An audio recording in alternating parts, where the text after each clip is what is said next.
Something strange happens to money in the middle of the month. You check your balance on the 5th, and the number looks reasonable, comfortable even. You have not made any large purchases, nothing dramatic has happened. And then you check again on the 15th, and several $100s have quietly disappeared. You scroll back through your transactions, trying to reconstruct where it went. $32 here, $19 there, a delivery fee you forgot about, a subscription charge you did not notice, a lunch you cannot quite remember, another $26 you cannot immediately explain. No single transaction is the villain. None of them individually would have given you pause. But together, in the space of 10 days, they have drained a meaningful portion of what you had, and you feel the familiar, frustrating sense that money just does not stick, no matter what you earn. This is not a discipline problem. That is the thing most financial advice gets wrong. The people who struggle with this pattern are not reckless. They're not making dramatic financial errors. They are simply operating in an environment that is engineered deliberately, expensively, and skillfully to move money out of their accounts in amounts small enough to go unnoticed. The solution is not to try harder. The solution is to change the environment, to build small, specific habits that interrupt the invisible systems draining the account, not through constant willpower, but through structure that works automatically once it is in place. Here are 15 of those habits, not 15 rules to memorize, 15 changes to make, one by one, that progressively close the leaks most people never even find. Habit 1. Introduce a waiting window before non-essential purchases. The majority of spending that people later regret happens within minutes of first encountering the thing they bought. Desire spikes at the moment of discovery and fades quickly afterward, which is precisely why the entire architecture of modern retail is built to minimize the time between wanting something and owning it. The simplest intervention is a mandatory waiting window. For anything under $50, wait until the following day. For purchases between $50 and $200, wait 3 days.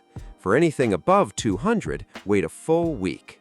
During that window, write the item down somewhere: what it is, what it costs, why you wanted it. When the window closes, review the note. A surprising percentage of the items on that list will feel different by then. Some you will have forgotten entirely. The desire dissolved on its own because nothing sustained it. The waiting window does not require willpower in the moment. It just requires a pause. And in that pause, a large portion of impulse spending quietly evaporates. Habit 2. Remove marketing triggers from your daily environment. Every promotional email in your inbox is a professionally engineered piece of desire creation. The language, the imagery, the urgency, none of it is accidental. It is designed to surface wants you did not have before opening the message, attach a deadline to them, and move you toward a purchase before the feeling fades. Spend 30 minutes this week unsubscribing from every promotional list you are currently on. Not the ones that genuinely serve you, the ones that exist to sell you things you were not thinking about before the email arrived. Use the unsubscribe link, mark persistent senders as spam, or use a service that handles bulk unsubscribes. The immediate result feels small. The cumulative effect of removing hundreds of weekly spending triggers from your environment is significant. Desires you are never prompted to feel do not have to be resisted. Habit 3. Delete retail apps from your phone. Your phone is the most frictionless spending device ever created.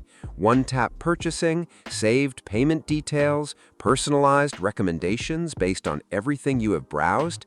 Every design decision in a retail app exists to reduce the distance between wanting something and buying it.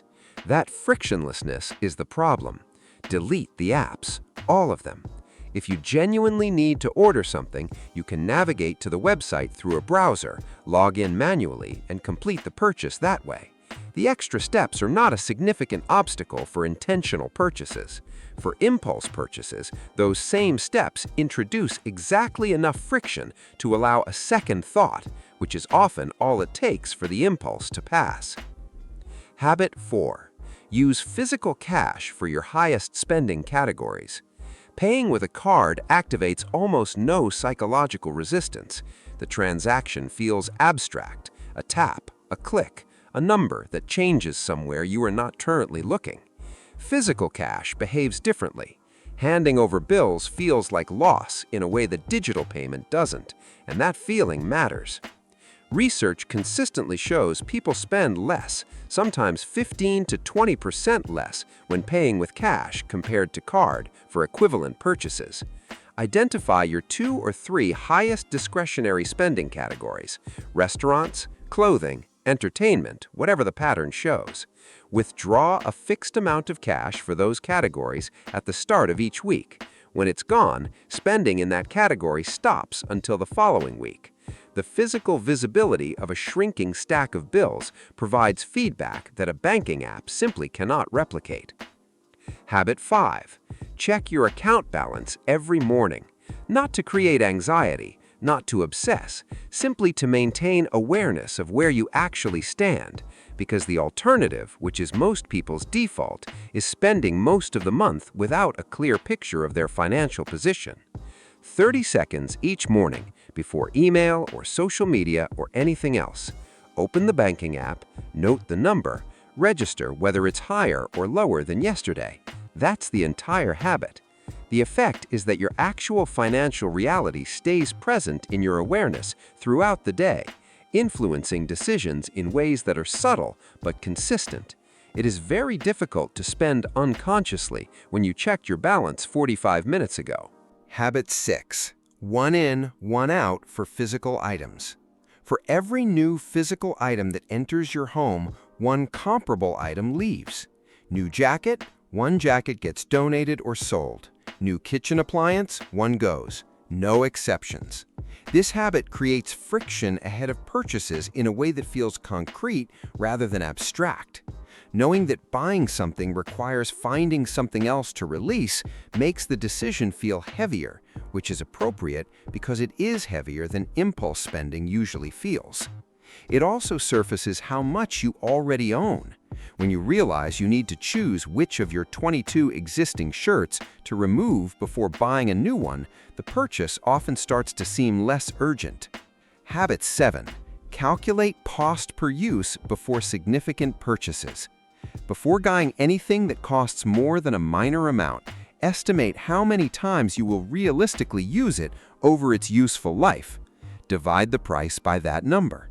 The result is the real cost of the purchase, and it frequently inverts the intuitive sense of which options are expensive and which are not. A $30 item used twice costs $15 per use. A $150 item used 200 times costs less than $1 per use. The cheaper item was the more expensive choice. Running this calculation before purchases changes which ones get made. Impulsive bargain purchases that seem harmless become obviously poor value. Quality items that seemed too expensive reveal themselves as genuinely economical. Habit 8. Shop exclusively from a written list.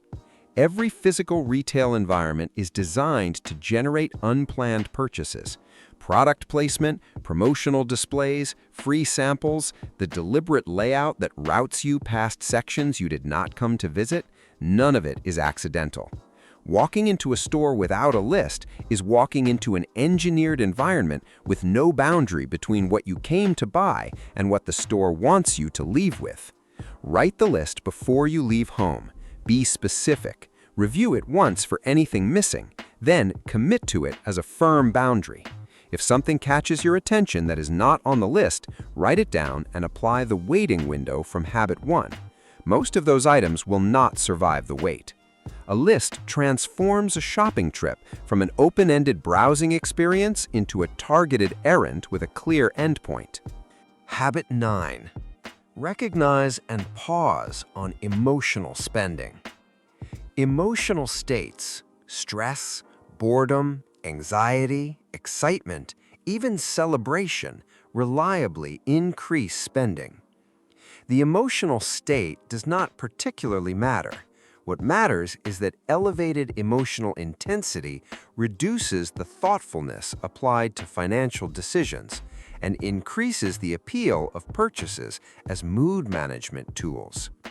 Before any non-essential purchase, take 10 seconds to honestly assess your emotional state.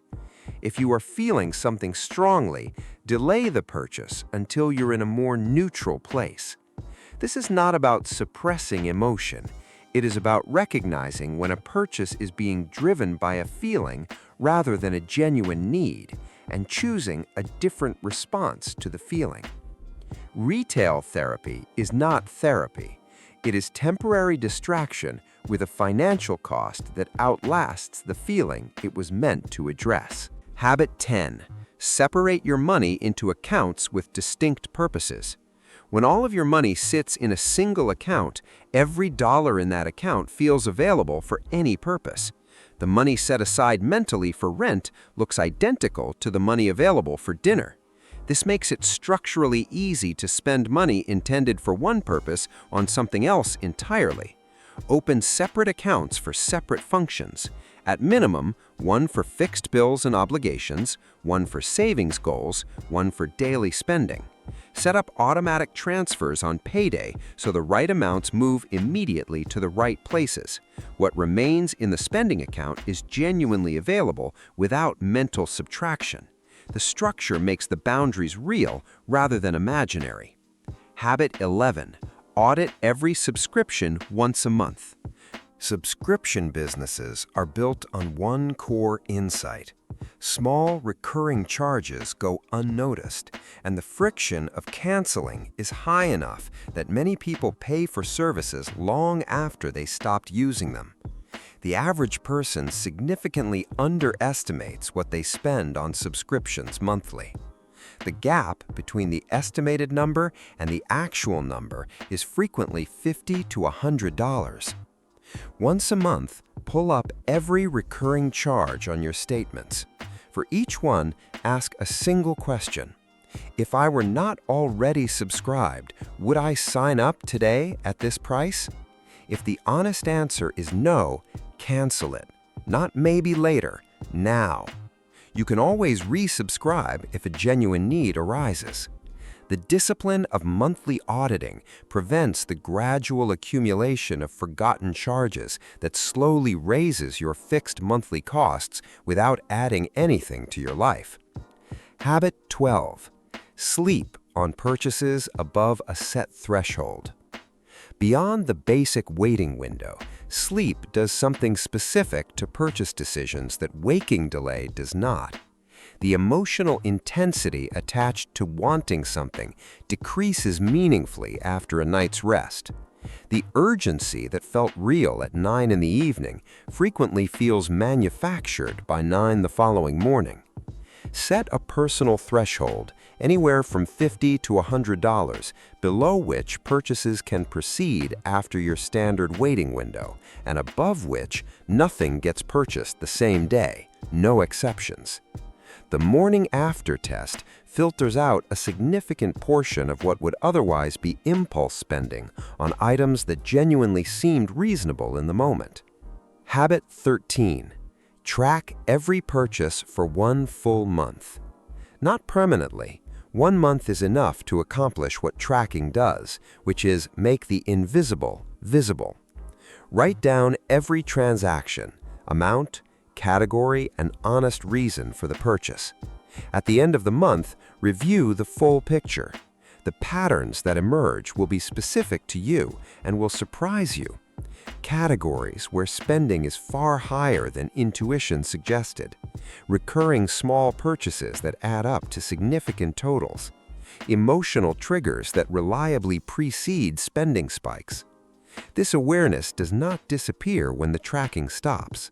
Once you have seen your own spending pattern clearly, you cannot unsee it.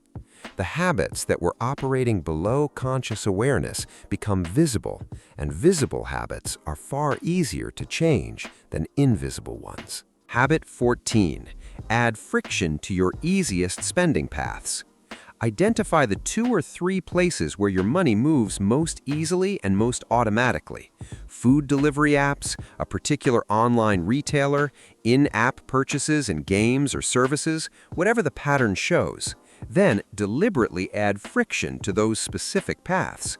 Remove saved payment information, so card details must be entered manually. Log out of accounts, so login is required before purchase. Delete apps, so reinstallation is necessary before ordering. Each additional step between the impulse and the transaction is a moment of potential reconsideration. Most impulse purchases cannot survive 4 or 5 friction points. The ones that do are probably not impulse purchases. The deliberate addition of friction to high-spending paths is one of the highest leverage changes available because it works continuously without requiring any ongoing decision. Habit 15. Make your financial progress visible. Spending produces immediate, tangible gratification. The thing arrives, the experience happens. Saving and restraint produce nothing visible in the moment, which creates a persistent asymmetry. Spending feels rewarding, and not spending feels like nothing. The fix is making progress visible. A simple chart tracking your savings balance over time, a visual goal tracker showing how close you are to a specific target, a net worth calculation updated monthly, something you see regularly that converts invisible financial progress into concrete, visible evidence that things are moving in the right direction. Every purchase declined becomes a contribution to the visible number. The habit of not spending transforms from an absence into an achievement, something you can see growing, which makes it feel as rewarding as the purchases it replaced. None of these 15 habits require sustained willpower. That's the point. Willpower is depleting, unreliable, and completely unavailable on the days when life is hardest and spending temptation is highest. Building a financial life on willpower is building on sand. What works instead is structure. Environments designed so that good decisions happen automatically and poor ones require effort. Triggers removed before they generate desire. Friction placed exactly where spending flows too easily. Progress made visible so restraint feels like something rather than nothing. The money leaving your account in small, forgettable amounts is not disappearing randomly. It's following predictable patterns created by an environment that was not designed for your financial well-being. These 15 habits change that environment, one adjustment at a time, each one closing a specific leak that would otherwise drain quietly for years. Pick 3 habits from this list that match your biggest spending patterns. Implement them this week. When they feel automatic, add 3 more. The bleeding stops not at all once, but progressively, as each habit removes another leak from a system that was never designed to hold money in the first place. Your spending patterns are not a character flaw. They're a response to an environment. Change the environment, and the patterns change with it.